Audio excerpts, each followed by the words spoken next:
Welcome to easy cooking Tamil. Hi friends, இன்னைக்கு நம்மளோட வீடியோவில் வெள்ளரிக்காய் சட்னி எப்படி பண்ணுறது அப்படின்னு பார்க்கலாம். அதுக்கு முன்னாடி நம்மளோட சேனலில் நீங்கள் என்ன சப்ஸ்கிரைப் பண்ணலைன்னா ரெட் கலர் சப்ஸ்கிரைப் பட்டனை கிளிக் பண்ணி சப்ஸ்கிரைப் பண்ணுங்கள். கூடவே வேறு பெல் ஐக்கானையும் கிளிக் பண்ணிக்கோங்க. நாங்கள் அப்டேட் பண்ணுற வீடியோவை உடனுக்குடனே நோட்டிஃபிகேஷனில் தெரிஞ்சுக்கலாம். வெள்ளரிக்காய் சட்னி பண்ணுறதுக்கு என்னெல்லாம் தேவை அப்படின்னு பார்க்கலாம். நான் இன்னைக்கு ஒரு பிஞ்சு வெள்ளரிக்காவை இந்த மாதிரி கட் பண்ணி எடுத்துருக்கிறேன். ஒரு பெரிய வெங்காயம், ஒரு தக்காளி, அப்புறமா கொஞ்சமாக கொத்தமல்லி கீரை, 2 பச்சை மிளகாய், கொஞ்சம் கருவேப்பிலை, 3 காஞ்ச மிளகாய், 1/4 டீஸ்பூன் கடுகு, தேவையான அளவு உப்பு, அப்புறமா கொஞ்சம் ஆயில்.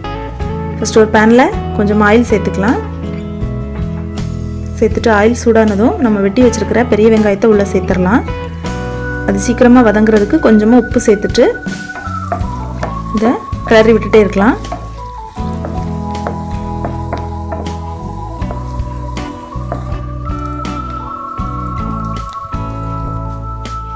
பாருங்கள், இந்த ஸ்டேஜ் வரும்போது நம்ம வெட்டி வச்சுருக்கிற பச்சை மிளகாவை உள்ளே சேர்த்துடலாம். ரொம்ப செவக்கிற அளவுக்கெல்லாம் வேக வேண்டாம், 3/4 அளவு வெந்திருந்தால் போதும். இனி இந்த டைமில் நம்ம வெட்டி வச்சுருக்கிற தக்காளியை உள்ளே சேர்த்துடலாம். நல்லா வதக்கி எடுத்துக்கலாம்.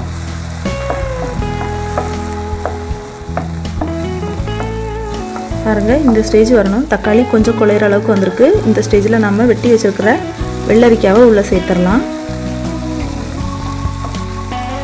இது நம்ம சாப்பிட்றதுக்கு வாங்குகிற பிஞ்சு வெள்ளரிக்காய் தான். லைட்டாக ஒரு வாட்டி நல்லா கலந்து விட்டுட்டு கொஞ்சமாக உப்பு சேர்த்துக்கலாம்.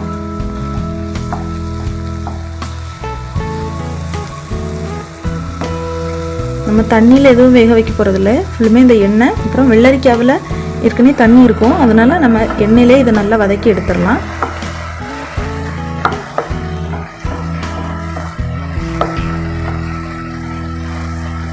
பாருங்கள், எல்லாமே நல்லா வதங்கி வந்திருக்கு. இந்த டைமில் நம்ம கொஞ்சம் கொத்தமல்லி உள்ளே சேர்த்துட்டு அதையும் நல்லா கலந்து விட்டுடலாம்.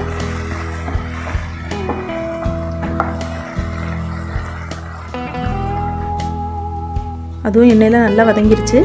இப்போ நம்ம இதை எடுத்து ஆற வச்சிடலாம். ஆறின பிறகு மிக்ஸி ஜாரில் போட்டு இதை நல்லா அரைச்சி எடுக்கணும்.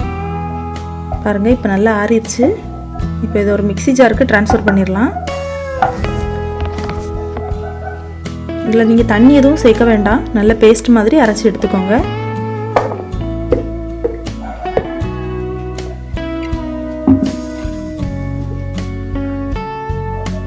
பாருங்கள், இப்போ நல்ல பேஸ்ட் மாதிரி அரைச்சி எடுத்தாச்சு. இப்போது நம்ம எல்லாம் வதக்குன அதே பேனில் கொஞ்சம் ஆயில் சேர்த்துக்கலாம். கொஞ்சம் கடுகு நல்லா பொரியட்டும்.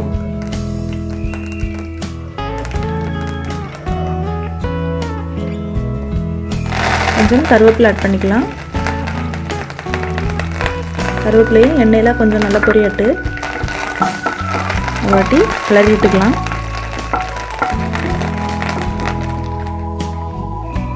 இனி நம்ம வச்சுருந்த காஞ்ச மிளகாவை 2ஆக கட் பண்ணி இந்த மாதிரி உள்ளே சேர்த்துக்கலாம். முழுசாக சேர்த்தா அதில் உள்ள ஃப்ளேவர் இறங்காது, அதனால் கட் பண்ணி சேர்க்கலாம்.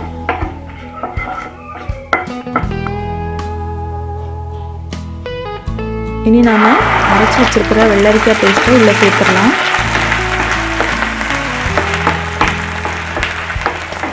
எல்லாம் நல்லா மிக்ஸ் ஆகிற மாதிரி நல்லா கிளறி விட்டுக்கோங்க.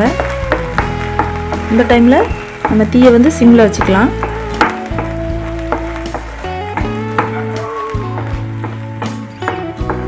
இப்போ நம்ம ஏற்கனவே 2 வாட்டி சேர்த்துருக்குறோம். அதனால் உங்களுக்கு டேஸ்ட் பார்த்து உப்பு தேவைப்பட்டால் கொஞ்சமாக சேர்த்துக்கோங்க.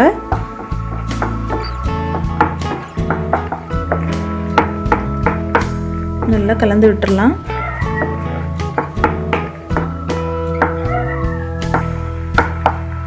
பாருங்க, இப்போ சட்னி வந்து கொதிச்சிட்ருக்கு. சைடில் எல்லாம் கொதிக்குது பாருங்க. இந்த டைமில் நம்ம இதை எடுத்துடலாம். நம்மளுடைய வெள்ளரிக்காய் சட்னி ரெடி ஆயிடுச்சு.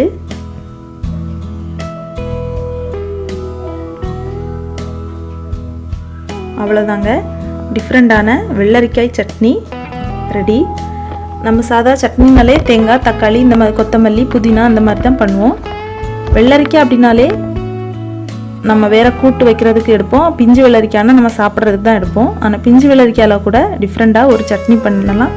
நீங்களும் இதை ட்ரை பண்ணி பாருங்கள். இது பிஞ்சு வெள்ளரிக்கான்னு மட்டும் இல்லை, நீங்கள் சாதாரணமாக சமையலுக்கு யூஸ் பண்ணுற பெரிய வெள்ளரிக்காயில் கூட நீங்கள் யூஸ் பண்ணலாம். ஆனால் அந்த வெள்ளரிக்காயில் யூஸ் பண்ணால் நடுசில் இருக்கிற அந்த வித்தெல்லாம் நீங்கள் எடுத்துருங்க. இது பிஞ்சு வெள்ளரிக்கான்றதுனால நம்ம வித்தெல்லாம் சேர்த்து உள்ள போட்டிருக்கோம். தோலும் நீங்கள் நீக்கணும் அப்படிங்கிறது அவசியம் இல்லை. கசப்பு அந்த மாதிரிலாம் இருக்காது, டேஸ்ட்டாக இருக்கும். நீங்களும் இதை வீட்டில் ட்ரை பண்ணி பாருங்கள். இந்த வீடியோ உங்களுக்கு பிடிச்சிருந்தால் லைக் பண்ணுங்கள். மறக்காமல் இந்த வீடியோவை உங்கள் ஃப்ரெண்ட்ஸுக்கு ஷேர் பண்ணுங்கள். எங்களுடைய சேனலை சப்ஸ்கிரைப் பண்ண மறந்துடாதீங்க. மேலும் இந்த வீடியோ பற்றின உங்களோட கமெண்ட்ஸை கமெண்ட் பாக்ஸில் டைப் பண்ணுங்கள். நன்றி.